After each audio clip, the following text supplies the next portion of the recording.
Hrafnsdottir. A lot of people know me as Sheva Rose on Facebook. Seva or Sheva, whichever you remember better, you can call me that. It's perfectly fine. Today, we are going to be doing Viking 101. It's a brief introduction and overview of what children, women, and men wore in the Viking Age. So, the Viking Age, what is it? The Viking Age spanned several centuries, from 400 AD all the way through the 11th century and beyond. But just for right now, we're going to stick to what most Skadians portray as the Viking Age. So not only did it span several centuries, it also spans several areas of Europe.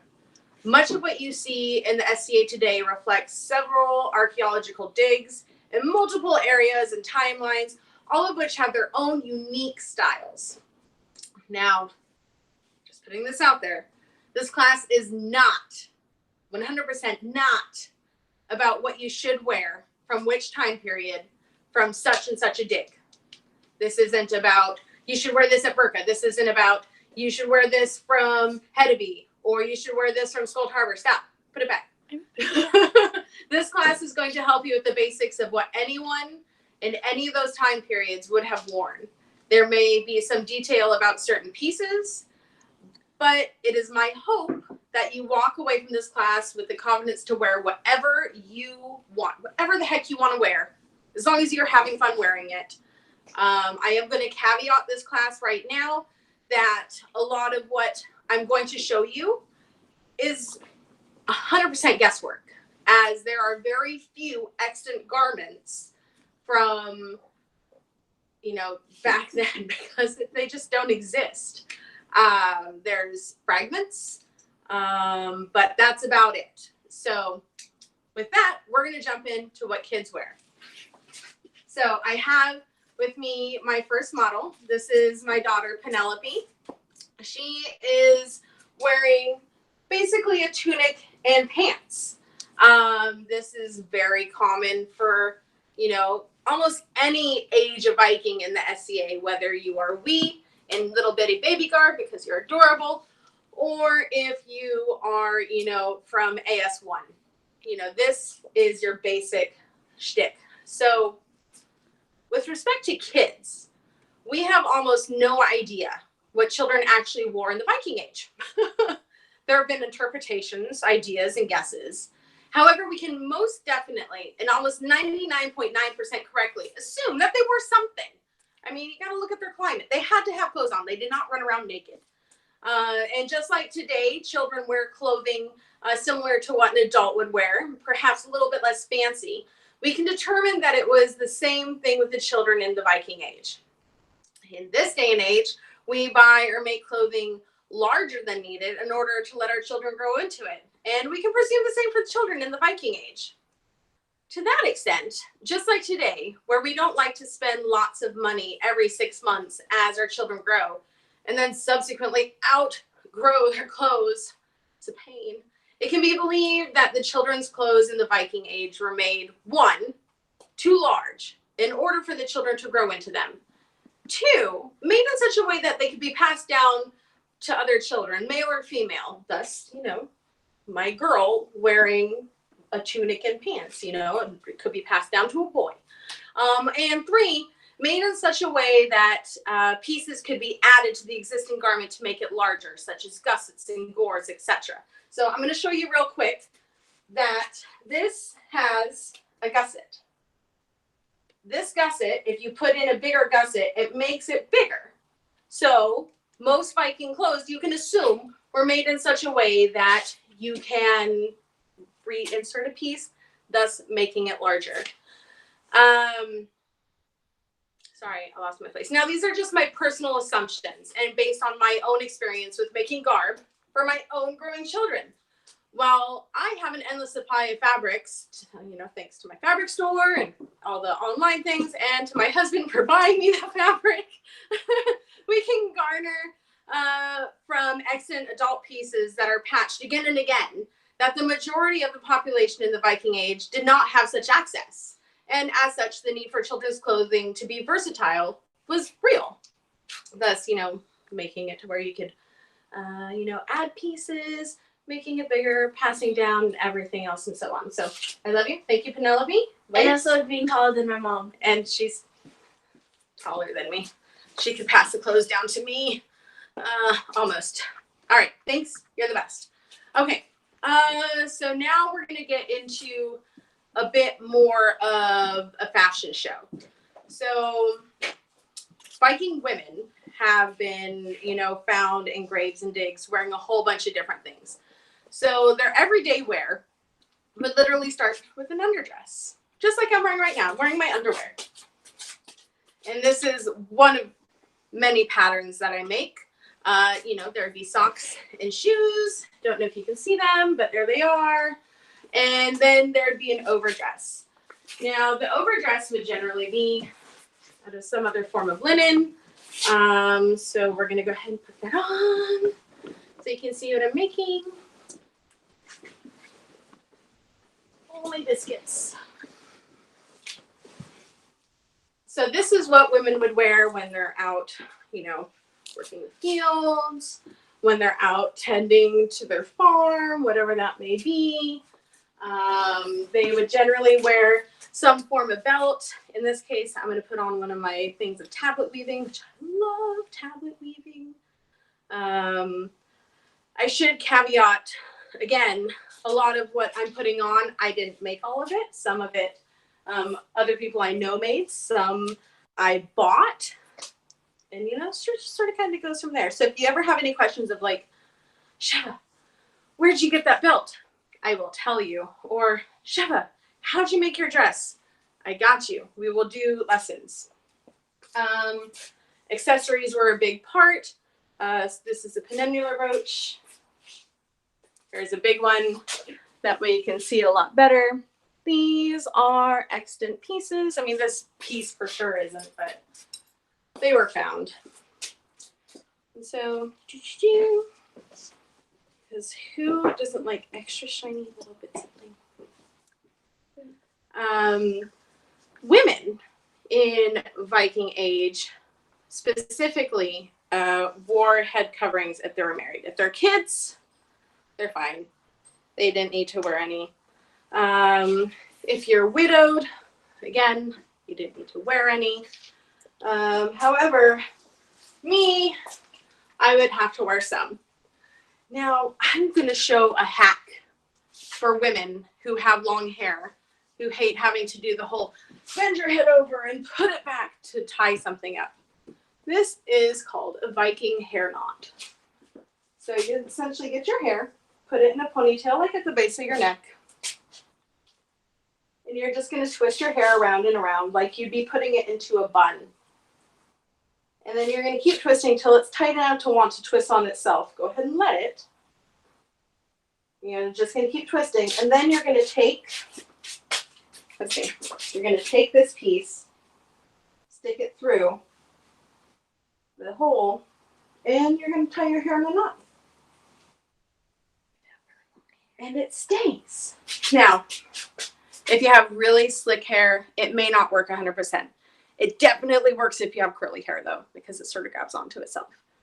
But this isn't going to stay in forever. But it stays in long enough for you to put on your head covering, which is nice. Because I don't know about you, but I have back problems to where I can't just throw my head over more than once a day than I do with my towel when I wash my hair. So this is what an everyday Viking woman would wear. I have my belt, I have my apron, I have my head covering, and I am dressed. Now, the garments themselves, the wool is the most common material other than linen and leather in almost every single dig that there is. There are several examples of silk being found, but these are really few and far between, which leads most researchers to believe that owning such material was a sign of your status. Embroidery and fancy scene treatments are also few and far between, but such embellishments did exist. They really did. But that's another class. I promise I will do another one. Probably call it like Viking 201. How about that? And these decorative stitches were made using linen, wool, and silk. So we're going to jump into cold weather gear. So cold weather gear, you pretty much wear most of this. So I'm going to take the apron bit off just because it's bulky. I'm going to come over here. Now, so they would wear essentially everything that I'm wearing now, and they would start to dress in layers. This would include a Viking or a wool overdress to go over your other layers already. I personally don't own any because that's too many layers for me. But then again, I don't live outside and I don't live back in the Viking age. So I'm wearing my husband's, so don't judge. But this plus a coat would be an extra little bit. However, since I didn't make my coat to fit over things like this, I'm going to take this off and I'm going to show you how the coat would look.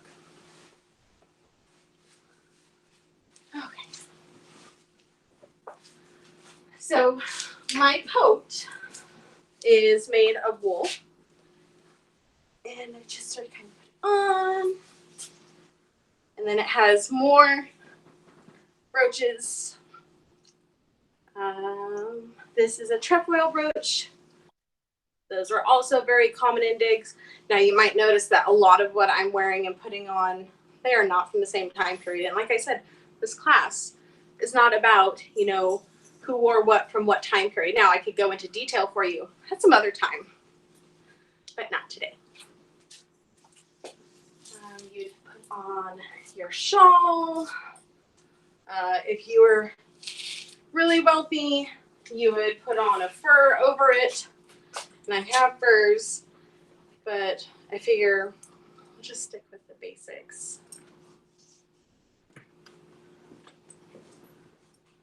So this is just another piece of wool. And then have your knobbind hat. And you have your mittens. No. Yes. No. My husband wants me to be rich. So I have, I'm like really, really warm right now, you guys. Oh, you suck. Okay. And so then you put a fur on. I am set, literally, for 40 below zero. Ask me how I know. I've done it in this without another layer, and I was fine. So layers are a real thing because each layer creates an air barrier, which in effect keeps your body heat in. Yay for science. Well, a lot of people in a lot of kingdoms, such as here in the East, don't hold a lot of events outdoors, necessitating such cold weather wear. Where I come from, which if you don't know is North Pole, Alaska, such events were very common. And this directly relates to what we know about the various cold climates, climate areas Viking culture was in existence, like Greenland and Iceland and Sweden. As such, I can attest to the layers are awesome theory. I like to stay warm, and I can assume people in the Viking age did as well. And right now I'm dying, so I'm going to start stripping again. Sorry, give me a second. While I'm stripping, are there any questions that I can answer? And am I going too fast? So the only question on chat was about back when you were on those initial layers where you were talking about linen, would those be done in wool as well, potentially? It would depend on the time of the season, really. I mean, in summer, you're not... Hold on, let me back up. I don't have documentation for it, so I'm going to answer what I would assume would be correct. And this is coming from my own experience. Just like you wouldn't wear tons of wool at Pemsic, you would probably wear layers of linen if you wore all the layers. I will say that there are digs where both linen and wool have been found. So one could assume or presume that there was a layer of linen and a layer of wool. We don't know which way is which, but it would definitely be there. But other than that, I think it would be more of like you have your winter wardrobe and you have your summer wardrobe. Your winter wardrobe consists of a lot of wool, whereas your summer wardrobe consists of a lot of linen. Where I from, we had a lot more wool than we had linen things because we had half of our events. Well, yes, they were indoors. Most of the action took place outside. So I moved to the east with a bunch of wool already in order to be set up for the cold here. Which it hasn't gotten very cold and it hasn't snowed. I don't understand why I can't wear my snow gear here. I'm very curious. Okay, moving on. Hang on a second, Sheva. So another question popped up in chat. Were coats made so they closed in the front beyond the 1 point on the waist? Yes. So let me explain my coat. So my coat is not a really extant piece. My coat is essentially this dress cut up the middle. And because I played so much outside, I really didn't want my festoons to be covered, my pretty dress to be covered, or anything else. So most coats are going to be like the caftans that cut across. Let me put on my husband's real quick, just to explain. So his is a bit big on me, so pardon. The coats would actually come across like this. And there is documentation for this kind of coat. It's in one of my books. I don't know which one. But if you ping me after, I will direct you to the source if that's what you're really looking for. Unless you just really wanted to know. This is really what it was all about. It was about the crossing because, you want to keep your chest warm. If your chest gets cold, you get cold, you cough, you catch pneumonia, and you die. Which was a bad thing, I'm assuming. So keeping the chest covered was very important. Thus, the caftan was a crossover, and go from there. But my coat specifically, I made for me because if I make something for myself, I want to be happy wearing it, and I'm not a Laurel, so I'm not trying to go and be like, what I'm wearing right now is perfectly period, and I would be a liar. I would be the biggest liar, pants on fire if that was the case. So, my coat, not really period. Cullen's coat, varying period. But my coat made it to where that my brooches could be seen, my festoon could be seen, and I could still feel pretty. That's really what it's about. If I make my clothes for me, they make me happy, good for me. Anything else? That catches us up on the chat questions. Wonderful. Okay, so we're going to move on to special occasion feast wear. So if you don't mind, I'm kind of dying here. I'm going to take off one of my layers because I was a silly goose and I wore my boiled wool socks. But that's period. It's to wear your wool socks. They had wool more readily available because of, sheep and goats and whatever else they had around that produced wool. So they would keep on both layers. But because I'm dying of heat right now, I'm not going to, and I don't want to be miserable. So imagine this as 2 layers. You would have an apron dress. Now, something to know about the apron dress is there are no full extant pieces of this dress. What does that mean? That means there is no wrong and no right way to make an apron dress. The only thing that they have found with respect to apron dresses are brooches with a couple little loops still attached. Now, are those loops really from an apron dress? You ask me, I don't think so. But Sheva, why would you say they're not from an apron dress? Okay, so here's what I would say. I would say, because if you had loops on an apron dress, you could only wear 1 set of brooches. Well, why is that? And I'll say because of science. Because brooches can be this long, or this long, depending on your area. There's several different styles of brooches in Gotland that literally go from this big to this big. And if you have loops on your dress, your straps are either going to be way up here and not sitting on your shoulder, or hunkered down so much to where you can't move. So my theory, and again, this is my theory, I'm not a Laurel, I didn't research this, but it's my idea. My idea is that those loops were probably from apron panels. Oh my gosh, it's magic. So apron panels, and I forgot to pull one out, so I'm sorry. But you've seen them several times before, I'm sure.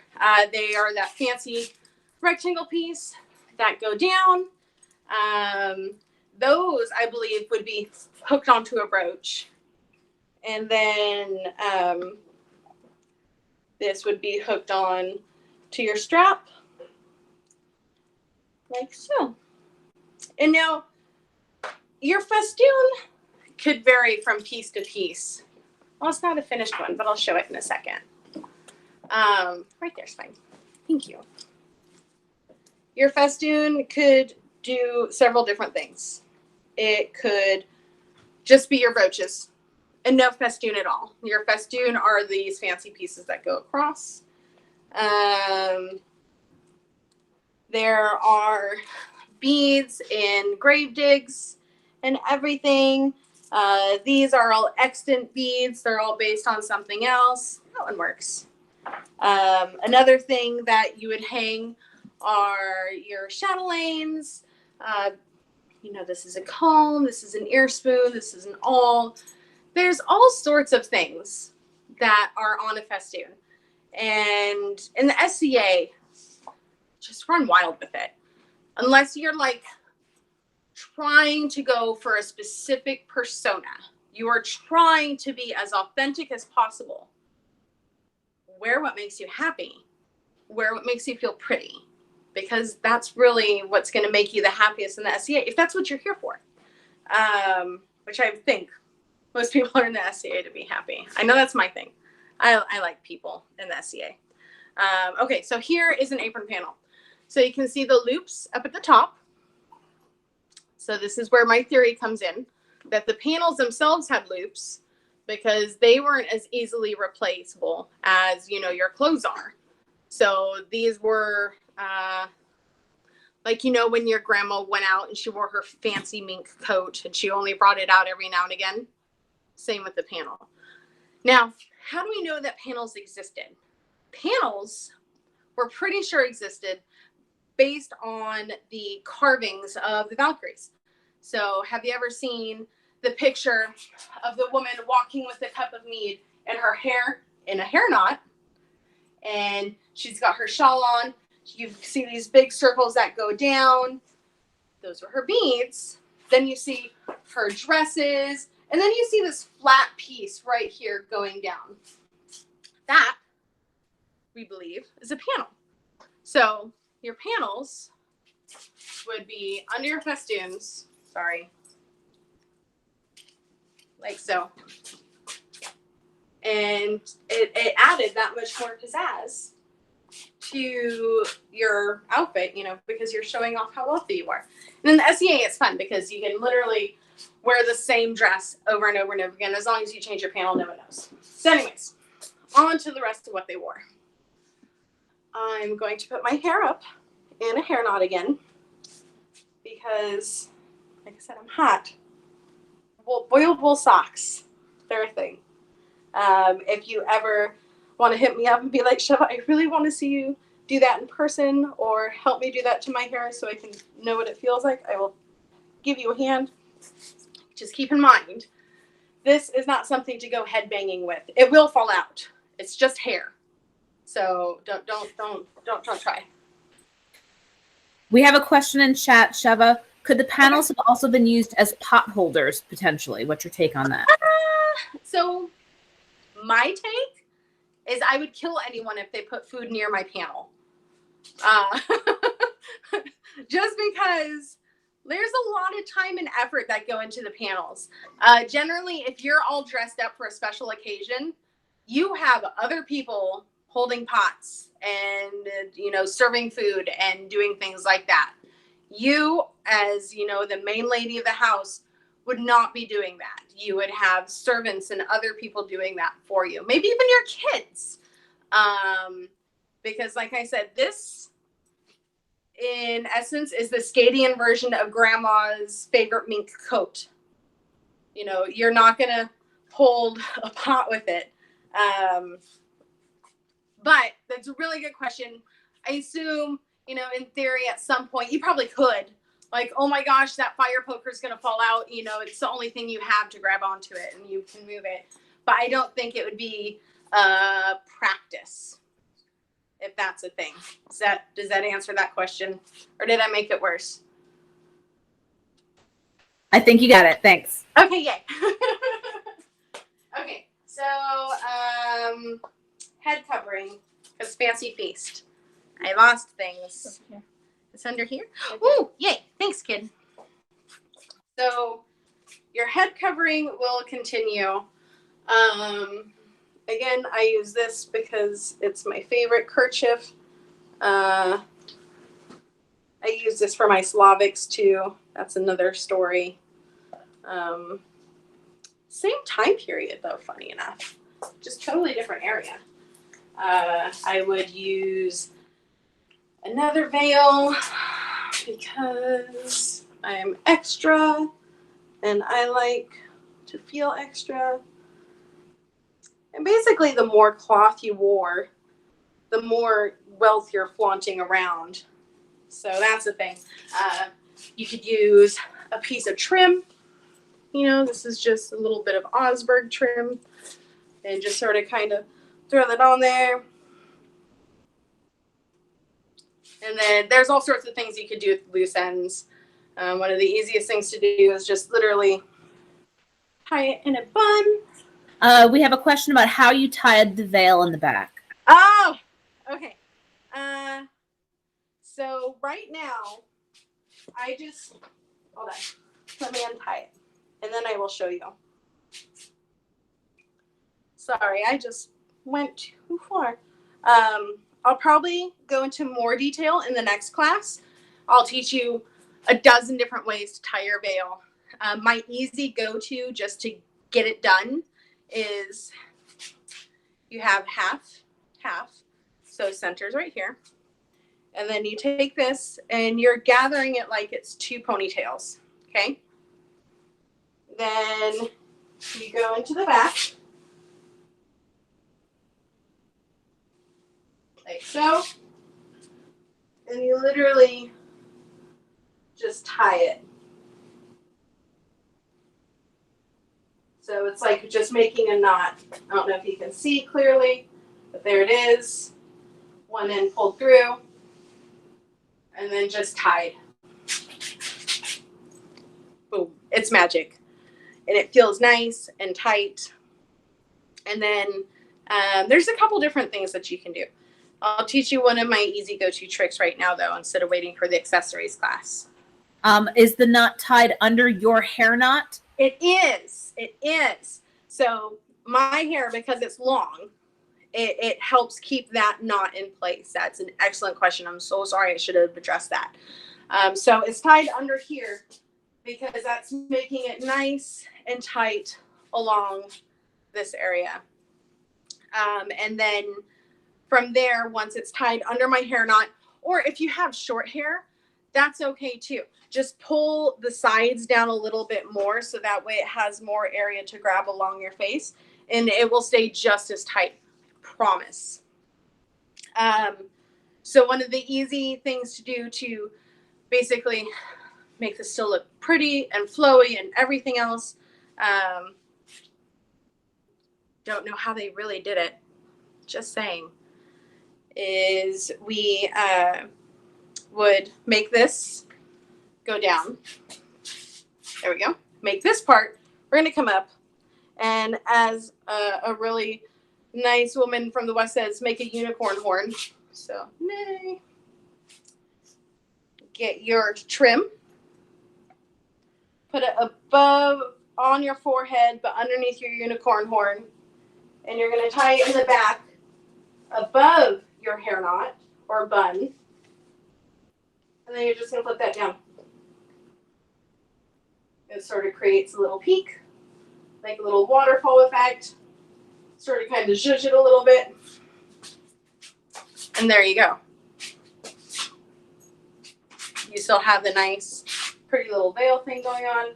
And from there, you just sort of kind of add on. Like, I love amber. So, because I didn't put that on before I put on my head veil, I'm going to do my other strand of amber. There's all sorts of other accessories that you can put on. Silver. There was lots of silver found in Viking hoards. Bracelets. I love bracelets. My husband made me this one. My friend made me this one. Oh, thanks, honey. I have backstage help. So, short of my panel that I didn't put on, I am ready for a feast. Sagas, they tell of great feasts and grand halls and all of the different people and all the kind of clothing everyone wore. Several sagas. I highly implore that you read them because they're great, as long as you can get past the really bad English. Anyways, but so do grapevines. It was very common to bury people with their most prized and shiny possessions. This is how we learned of the apron dress, brooches, festoons, and other shiny bits that women would have owned. There are several excellent examples of the latter, the brooches, festoons, and shiny bits in excellent shape that are on display at several museums. I can't wait to go see them in person. Oh my gosh. It'll happen one day. However, it's important to remember, as I stated before, there are no complete surviving pieces for the apron dress. So there are many different styles of construction. My style of construction may not be someone else's style, but guess what? Neither one of us are right, but neither one of us are wrong either. That's the key. So all the documentation there is very speculative from the very few remaining pieces that there are. However, through these finds and sagas, we know that when there was a great feast, women did play a big part, as they themselves were a display of wealth and stature, because we wore the shiny bits. So I think I went through most of the accessories. We have our brooches, we have your penannulars, we have the trefoil brooch on the jacket, we have the apron brooches, I have the woven belt, we have woven headbands, we have linen head wraps, we have silk head wraps. Oh yeah, silk was a big thing if you were rich. If I didn't already say that before, I'm saying it again. On your chatelaine, you could have scissors, keys, needle cases. Keys, well, yeah, they did open treasure chests. They were also a sign of hospitality.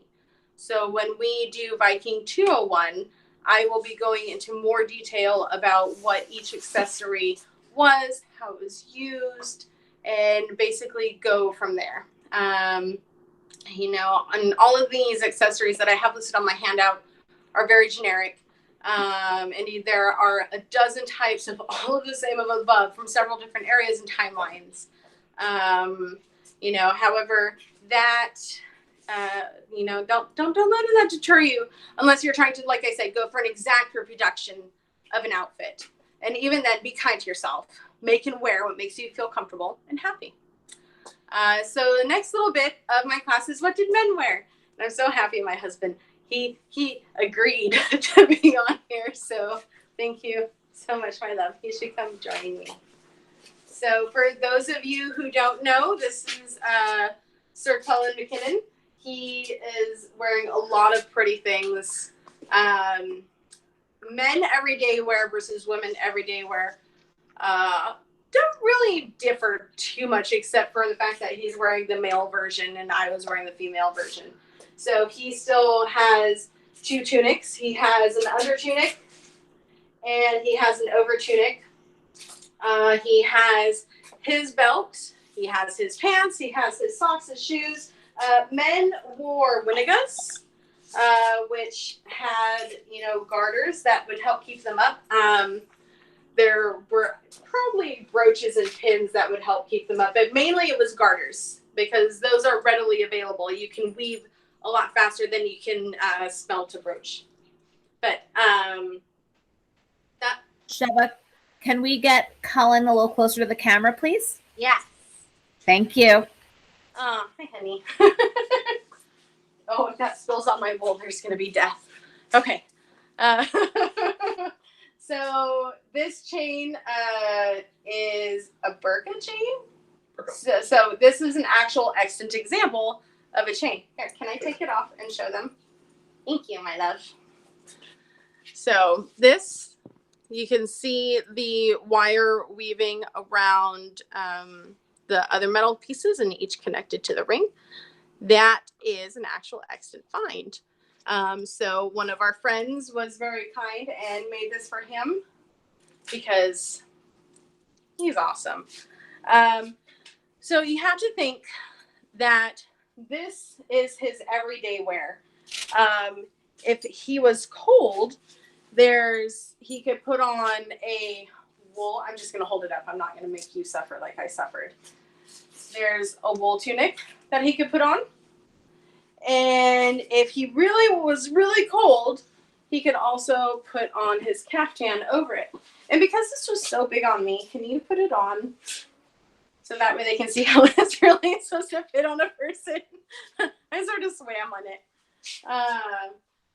So it's just a generic crossover coat. It's, there's a bunch of different patterns. There's a bunch of different finds. And this is one of the things that we can make and be like, yes, they wore that. Here you go, and run with it. So he definitely doesn't wear the cut down one like I did. But like I said, I put it on because I can show off my brooches, which maybe I should put that on so I can see what I mean and why it makes me happy to make my coat the way I did. So the menswear was a bit more versatile. One could presume that the only difference between the day wear and battle wear and special occasion wear would be the cleanliness and the embellishment, such as there's weaving added, leather, embroidery bits, etc. And while there is one very similar tunic pattern used throughout the Viking Age in most of the areas, it is the pants that you actually see be substantially different. And I really don't know why. I don't have any explanation for that. There's some pants that have no crotch. There's some pants that have one thing for the crotch. There's some pants that have 4 panels for the crotch. It's weird. It's weird. I don't get it. I don't understand it. I don't pretend to know it. I just know it exists. So we're going to recap men's accessories. So we have winnigas.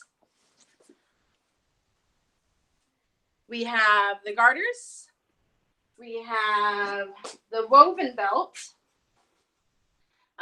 We have hats and hoods. He's actually wearing a Viking 6-panel hat. Yeah, he's wearing the 6-panel hat. Extant find. They had it. He's wearing his sacks. And then, of course, he's wearing his jewelry too, which includes his chain, his bracelet, and his torque.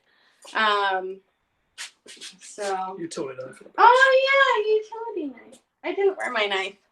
I wasn't thinking. I don't like wearing belts. But, yeah, so that's what a guy would wear. Hey, you're a sexy Viking. You're the best. I love you. Thank you. Okay, so we're going to let him go. And I'm going to show you real quick why my coat is made the way that I made it. That way you're like, that just doesn't make sense. It will. It will make sense. Because I don't go around wearing day wear a lot.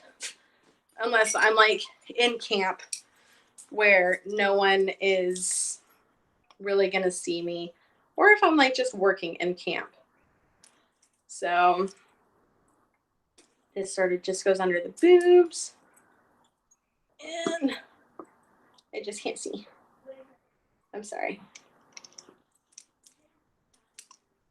I think I bent my brooch. Oh, there we go. Okay. Ha! Ha! Ha! Okay. So my brooches, I'm wearing my coat. Trust me, I'm still hella warm because wool apron. My brooches are able to be seen with my coat on, which is really what I wanted when I made my coat. If I was wearing my panel could also go outside my coat. It could also go under my coat. So I'm still wearing my coat. I'm still warm, but I still have all my pretty stuff showing. So this is my very anachronistic approach on a Viking coat. It's not period. I can't prove it existed. The only thing I can prove existed was the material, this pattern, except for the V-neck, and this trefoil brooch. So with that in mind, you need to have fun with what you wear. It is, can you move that for me, please? That. Thank you. It's very important to remember that even if there were whole surviving Essent garments, there is no bodies to determine how they would fit. As such, if you want a closer fitting garment, make one. If you want it to be loose, make it loose. This is your clothing to wear. Make it for you. And most importantly, remember that these are your clothes. You need to have fun with what you wear. And there's no right or wrong way, really, to do Viking, unless I said you're going and trying to say, this is exactly what they wore in that time period. Which then, you're on the laurel path. You wouldn't be doing it anyways. So, any questions?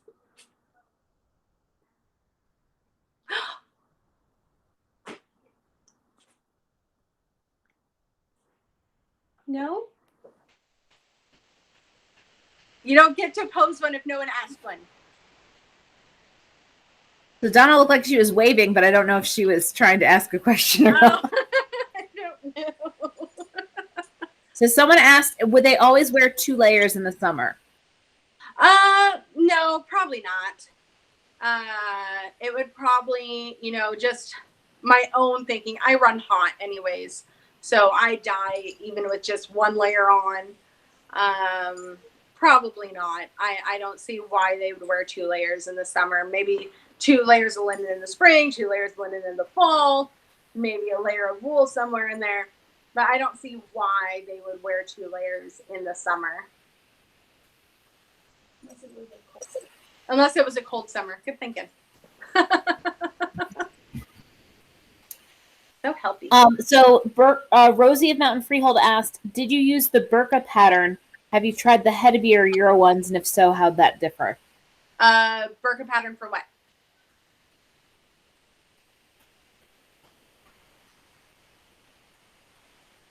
Let's see. Rosie, which burqa pattern are you referring to? For which garment? Tunic and underdress, she says. Oh, okay. Good question. I honestly just hold that thought. I don't keep a list of like, oh, this is the burqa reproduction or this is the head of you reproduction, because I am not that extra. I keep all of my documentation where it belongs in one of my favorite books. So this dress right here, this underdress is the head of you find, specifically from, I don't know. Give me a second.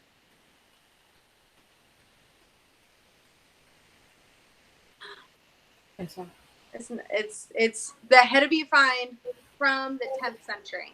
However, it's also one of the same patterns that you find at the burqa dig. It's weird. These patterns are very, not transcontinental. What's the word I'm looking for? Trans what? Universal? Universal. Yeah. Very universal patterns. Sort of like the necklines were all universal patterns. I've got to be honest. I use patterns that people have taught me, and I have got them nailed down to such a point to where I can be like, come here, give me your body. And I'll just sort of put the fabric up to you, and I'll be like, okay. And then I'll rip the fabric and I'll sew it down. No joke. That's how it works. You can ask several people on here. It scares them when I do it, but then they walk away looking gorgeous. It's very scary. I can attest to that. Sheva, you also have questions on what books you're using, and I think some people probably are looking for recommendations on what books would be helpful. So there are 2 books listed in the handout that are my favorite go-to books. Mainly the Viking Age Costume Guide is wonderful. It is literally full of pictures and some pattern pieces. Let me find the pattern real quick for my dress. This book, you know, you can't buy in the U.S., unfortunately, but you can buy it, just not from the U.S. So it gives you patterns of exactly what you're making. And this is one of my favorite books because I had been making this pattern forever and I was never able to document it. So it's sort of like doing reverse documentation, which they tell you not to do, but I did it. And, you know, it's really awesome because it gives you, you know, it doesn't say, you know, measure here to get this, but it gives you an idea of what you need. And if you have just an of inkling of how to sew, you'll understand, oh, the gusset is just this piece, and clearly that piece is going to go to there, and then you just go down. So that's one book. My other favorite book is this. This is my clothing Bible. This is called Dress in Anglo-Saxon England. It's written by Gail Owen Crocker, and this documents a lot of the clothes from 400 all the way through, I want to say 11th century. So this spans 600 years, 700 years of clothes, textiles, how they were made, what they used, where it was found, what jewelry there was. Like this, if you want to be a costuming person, you need this book. I mean, you don't need it. I'll totally let you borrow mine if I know you and can have your firstborn and then give him back after I give him the espresso and a puppy. But if you ever want to look at it, I'm more than happy to bring it to an event for you to look at. Where'd you get this one? Oh, this might be on Amazon, so you might look out. My husband loves me, and he knows how bad I want to start teaching, and so he made sure that I was able to get started. Another thing to go to for really extant patterns is the Scandinavian Vendel period clothing by Susanna Broom. So it's Viking age clothing. You can find their stuff online. You can just, you know, Google Viking age clothing and they have a whole web page. You can go, you know, kids clothing, Viking age clothing, houses, jewelry, etc., etc., etc., etc. And it's amazing. It's just a very thin, like, pamphlet, but very informative for what you want it for. Off of what? Gelling Dragon. What? Gelling Dragon. Gelling Dragon? Gelling Dragon. That's what he said. I don't know if you could hear. But You can get a lot of those books off of Gelling Dragon.